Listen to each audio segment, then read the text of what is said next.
The most recent data available shows 500,000 kids across America have elevated lead in their blood, threatening their developing brains and bodies. Early detection and intervention can lead to brighter futures, but pulling the plug on federal funding for testing and tracking threatens to keep lead exposure in the dark. A Spotlight on America's Lisa Fletcher reports. Yeah, come on, let's go. Let's go, let's go. Rudy Callahan is a happy, active toddler with no idea he's being actively watched and tracked because he was poisoned by an invisible threat. We're constantly monitoring and looking for signs of lead poisoning. The reason Rudy's family found out they were among hundreds whose kids were exposed to the same source of concentrated high levels of lead was because of a national surveillance system. Vital information funded from the National Center for Environmental Health, or NCEH, an agency set to be eliminated in the new White House budget. What would that mean to kids if that happened?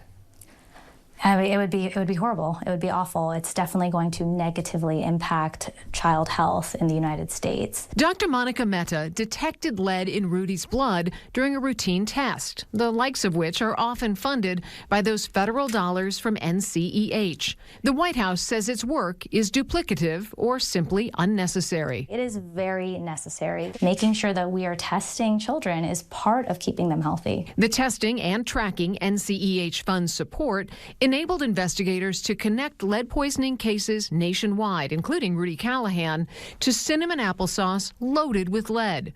It triggered a massive recall, preventing the ongoing poisoning of kids. If we don't have these environmental protection agencies that are looking for these hot spots, we're never going to be able to catch these sorts of poisonings. The White House says NCEH programs can be conducted more effectively by states. So we asked. We contacted every state health department in the country. Nearly half of states that responded said cutting federal funds will harm their ability to protect kids from lead, noting the funds are crucial and critical, and losing them would be detrimental to the health of children. We did this before, and it turned out badly. Tom Neltner is a leading authority on lead exposure and national director of Unleaded Kids, a nonprofit addressing gaps in U.S. lead policy. As part of the budget cuts back in 2012, 2014, the Obama administration chose to cut the grants to states and to trim back the lead program because it would be picked up by other programs. It wasn't. In 2014, the city of Flint, Michigan switched its source of drinking water from Detroit's system to the contaminated Flint River, exposing more than 10,000 children to dangerous levels of lead.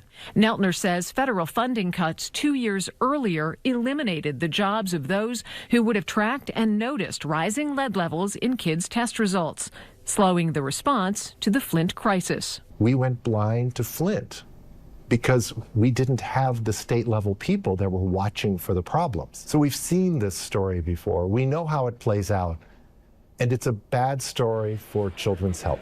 For Spotlight on America, I'm Lisa Fletcher. Spotlight on America reached out to the Office of Management and Budget as well as HHS to find out more about the cuts and whether Secretary Robert F. Kennedy Jr. would use his discretionary authority to sidestep, but did not get a response. And Congress could also elect to continue the funding as it has final authority over the White House budget.